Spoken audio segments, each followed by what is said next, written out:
Ok, bonjour à toutes et à tous, et à tout le monde de toute façon, moi vous savez j'aime tout le monde. Ça s'entend à ma voix, vidéo bouleversante, qui va changer toute l'histoire, même pas que l'histoire du manga, mais toute l'histoire de l'humanité en fin de compte. Franky, dans One Piece, est un Transformers, un cyborg, un robot, une technologie, un futur.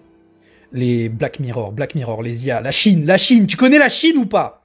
Une personne dans mon espace commentaire m'a dit que cette théorie était populaire sur Reddit, Twitter et même Rule 34.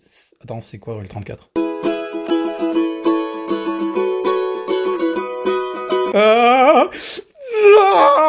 Mes yeux. Putain, mes yeux. Bref, et du coup, j'ai mené mon enquête. Et j'ai eu encore plus de preuves que la théorie de base. Et du coup, j'en ai fait ma propre théorie. Parce qu'en fait, j'ai mes propres preuves à moi. Ok, attendez, je reviens, je me calme 2 secondes. Ok, alors, preuve numéro 1. Regardez la tête de Franky.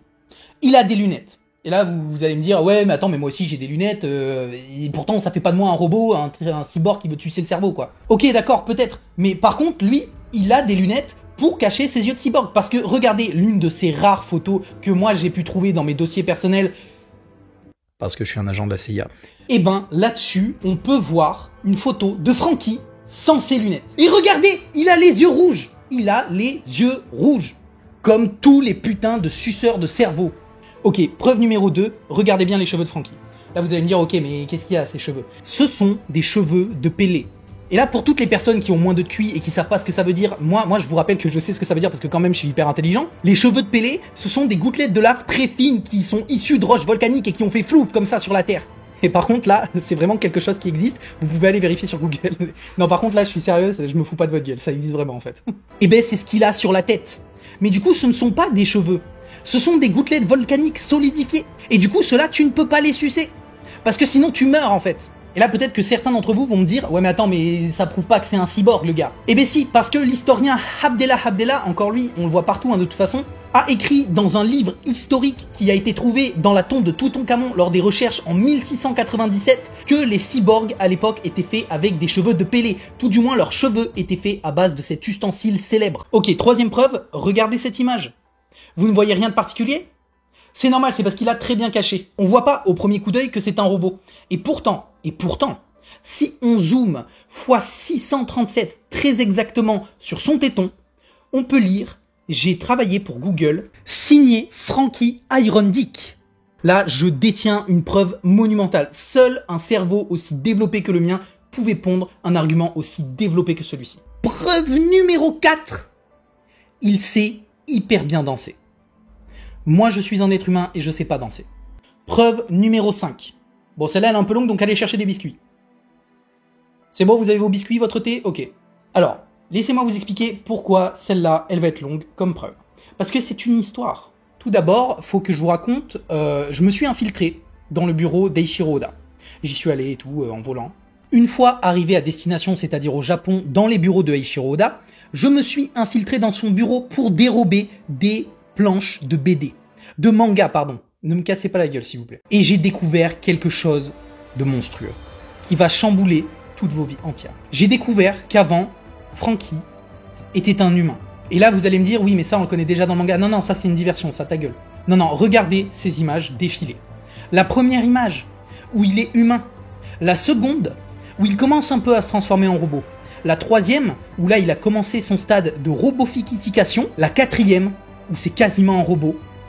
Et la cinquième, où il a complètement muté en robot. Mais du coup, vous allez me demander, mais pourquoi Franky a voulu devenir un robot ? Laissez-moi vous expliquer. À la base, Franky faisait partie d'un gang de Yakuza.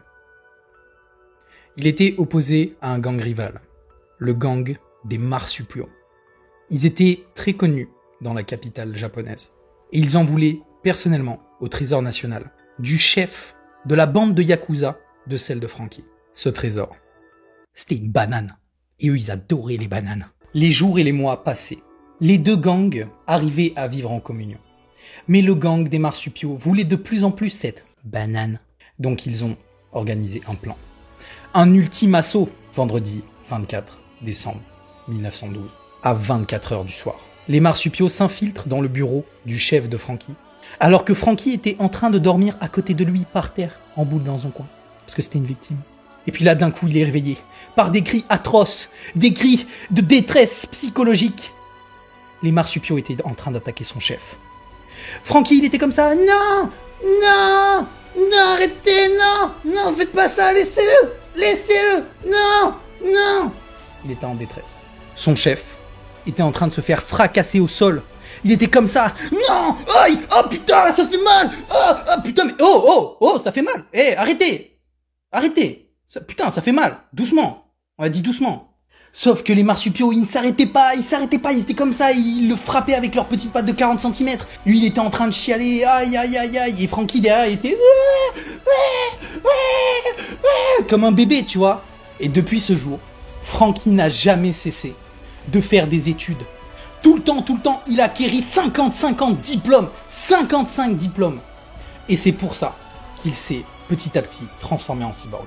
Parce qu'il s'est modifié à l'aide de clés à molette et de tournevis qu'il avait dans sa poche. Et là, peut-être que certains d'entre vous qui ont été émotionnellement impliqués dans cette histoire vont me demander, mais du coup, il a fini comment le chef? Il est mort. J'ai découvert ça dans les notes d'Eiichiro Oda, dans son bureau officiel, le bureau officiel du maître, dans un carton posé par terre comme ça, je l'ai découvert. Mais je sais que vous ne me croyez pas. Donc je vais sortir la preuve ultime. La preuve ultime. Regardez sur les épaules de Frankie, après les 2 ans. BF37. Les 2 lettres, BF, ça nous intéresse pas parce que ça veut dire baguette fromage. Par contre, le 3 et le 7. 3 dans l'alphabet, c'est la 3e lettre. Un C. 7, c'est un G, parce que G est la 7e lettre. C, G. Vous ne voyez pas? Ça veut pas dire carte graphique, arrêtez les no-life là, putain! C'est la première et dernière lettre du mot cyborg. Maintenant, je vais réfléchir à ma vie et devoir vivre avec le fait que Frankie est un putain de robot. Et qu'en 2100, quand on se fera dominer par ces saloperies de robots, qu'ils nous cracheront à la gueule quand on sera au sol, Frankie sera avec eux. Bonne journée.